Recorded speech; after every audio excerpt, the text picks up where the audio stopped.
Welcome back everyone. चलिए अब ना एक क्वेश्चन करके देखते हैं। तो मुझे यहाँ पे एक क्वेश्चन गिवन है कि मेरा यहाँ पे एक एंटिटी है A जिसमें एट्रीब्यूट है A1 एंड A2। इसमें A1 मेरा की एट्रीब्यूट है, इसका मेरा कंप्लीट की कंस्ट्रेंट है with relation R। That means हर एक एंटिटी के लिए in A there is a relation available in R। And same एक और रिलेशन है B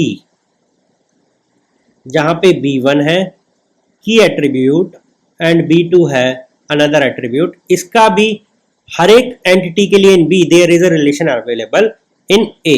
एंड ये हो जाएगा 1 to 1। ठीक है, 1 to 1 में कंप्लीट एंटिटीज के लिए यहाँ पे कंप्लीशन की बात हो रही है, हर एक एंटिटी की बात हो रही है। ठीक है, तो यहाँ पे कितनी टेबल्स रिक्वायर्ड होंगी? तो मैंने बताया था अगर 1 to 1 है तो उसमें 2 होंगी।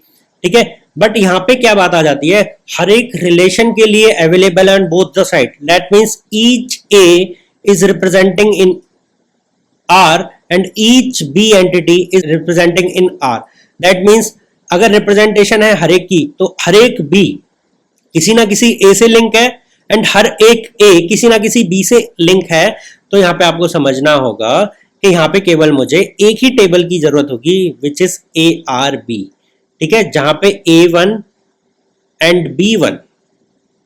ठीक है, जैसे A1 को अगर मैं ले लेता हूं तो अगर A मैंने प्राइमरी रख लिया तो A1 के लिए कोई ना कोई B होगा। ठीक है, एंड उसके भी एट्रीब्यूट्स में रख सकता हूं। अगर मैं इसको दूसरे तरीके से लिखूं तो मैं यहाँ पे BRA लिख सकता हूं, जहां पे B1 एज ए प्राइमरी की हो जाएगा। B1 के लिए कोई ना कोई A1 अवेलेबल होगा। ठीक है, तो यहाँ पे इसकी रिप्रेजेंटेशन होगी, यहाँ पे इसकी रिप्रेजेंटेशन होगी एज फॉरेन की। तो यहाँ पे केवल मुझे सिंगल टेबल की जरूरत पड़ने वाली है। ठीक है, ये एक सिंपल सा एग्जांपल हमने देखा है। अगर आपको एक और करना है, चलो एक गेट का एग्जांपल ले लेते हैं जो गेट में आया हुआ है, उसको मैं पहले बना लेता हूं, फिर हम आगे उसको सॉल्व करेंगे। ठीक है,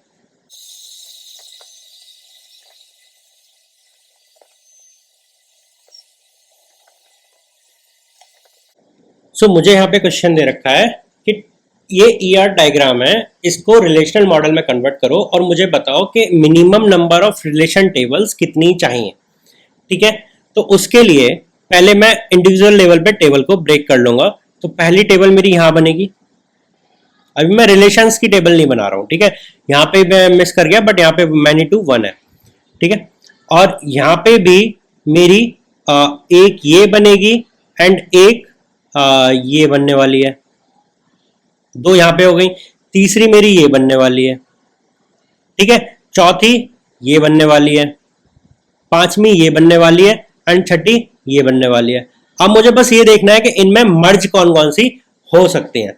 तो उसके लिए क्या कर सकते हैं कि हम यहाँ पे मर्जर देख सकते हैं। मर्जर क्या था, अगर मैनी टू 1 है, मैनी टू 1 है, तो मैंने की कार्डिनलिटी में क्या बोला था कि मैं यहाँ पे C वाली साइड को A में रिप्रेजेंट कर सकता हूं। तो यहाँ पे जो C1 है उसको मैं यहाँ पे ले सकता हूं, तो ये इसमें मर्ज हो जाएगा।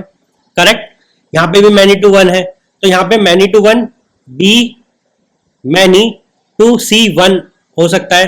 तो यहाँ पे क्या मर्ज कर सकते हो आप, वो देखो कि B के साथ में मैं अगर C को ले जाऊं, ठीक है, C1 को ले जाऊं, तो यहाँ पे ये भी मर्ज हो जाएगी। ठीक है, इधर एंड यहाँ पे फिर एक मेरा ये रिलेशन बचेगा C का। ठीक है, तो टोटल नंबर ऑफ हो गया AR3, second is BR2। Okay, यहाँ पे भी मैं इसको मर्ज कर सकता हूं। लेट से मैनी टू 1 है तो यहाँ पे B1 को रख लूं। ओके, तो यहाँ पे R2A R3 and R1 combine, B R2 के साथ चला जाएगा, C एक अलग बनेगी एंड एक B के साथ में B, बिकॉज ये मल्टी मॉड्यूल है तो यहाँ पे B के साथ में B3 का एक टेबल बनेगा। ठीक है, तो ये मेरी यहाँ पे मिनिमम 4 टेबल बनने वाली हैं। इतना आसान आपको आना चाहिए कि ओके मैं कैलकुलेट कर सकूं।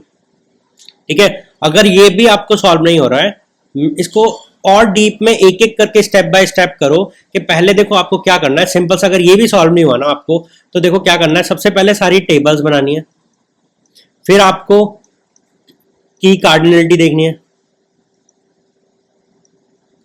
उसके बाद में आपको ये चेक करना है मैं मर्ज कौन कौन सी रिलेशन टेबल को कर सकता हूं। उसके बाद में मर्ज करने के बाद में मिनिमम आइडेंटिफाई करना है।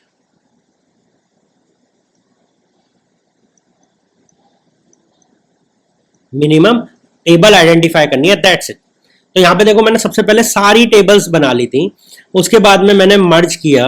मर्ज करने में कौन कौन सी मर्ज हुई, पहली ये मर्ज हुई, तो पहली table is this, second table is this, third table is for this along with this B का relation, and fourth table is this. तो ये मेरा अपने आप में एक टेबल बन गया। इसको भी मैंने यहाँ पे मर्ज कर दिया था, तो मैं इसको कंप्लीट कंसीडर कर सकता हूँ, ठीक है। बिकॉज ये मल्टी मॉडल है, तो हमने पढ़ा था जब मेरे पास मल्टी एट्रीब्यूट होता है उसको मैं अलग टेबल में ही लेता हूँ, ठीक है। तो वो मैंने अलग सेपरेट कर लिया था। तो इस टाइप से हम इसको आइडेंटिफाई कर लेंगे।